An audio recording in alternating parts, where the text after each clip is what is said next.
1975 সালের 25শে জানুয়ারি বাংলাদেশ, যে দেশটি রক্ত আর আত্মত্যাগের বিনিময়ে স্বাধীন হয়েছিল, সেদিন গিয়ে পৌঁছায় এক কালো অধ্যায়ে। গণতন্ত্রের কণ্ঠ চেপে ধরেন তৎকালীন শাসক শেখ মুজিবুর রহমান।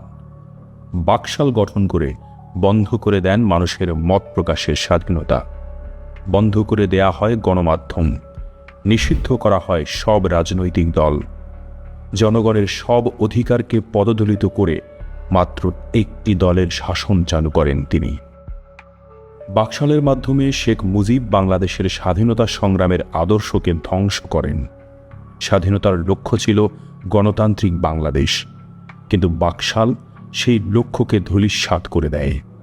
শেখ মুজিবের এই একদলীয় শাসন ব্যবস্থা দেশের মানুষের অধিকার, স্বাধীনতা এবং স্বপ্নকে ছিন্ন ভিন্ন করে দেয়। এই অন্ধকার সময়ে জাতির জন্য আশার আলো হয়ে আসেন শহীদ প্রেসিডেন্ট জিয়াউর রহমান। তিনি বাংলাদেশে বহুদলীয় গণতন্ত্রের ভিত্তি স্থাপন করেন, জনগণকে তার অধিকার ফিরিয়ে দেন এবং দেশের গণতান্ত্রিক ঐতিহ্য পুনঃপ্রতিষ্ঠিত করেন। তিনি প্রতিষ্ঠা করেন বাংলাদেশ জাতীয়তাবাদী দল বিএনপি, যে দলটি আজও গণতন্ত্র রক্ষার সংগ্রামে অবিচল। শহীদ জিয়াউর রহমানের পরে বেগম খালেদা জিয়া গণতন্ত্রের প্রতীক হয়ে ওঠেন। 90-এর গণঅভ্যুত্থান থেকে স্বৈরাচার হাসিনার বিরুদ্ধে মানুষের অধিকার ও গণতন্ত্রের মুক্তির লক্ষ্যে অবিচল থেকে আপোষহীনভাবে বারবার গণতন্ত্রের জন্য লড়াই করেছেন।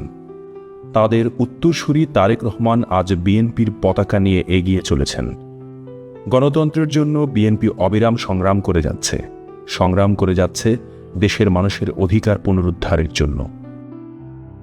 গণতন্ত্র প্রতিষ্ঠার সংগ্রামে এই দেশের লাখো মানুষের রক্ত, ঘাম এবং সাহস জড়িত।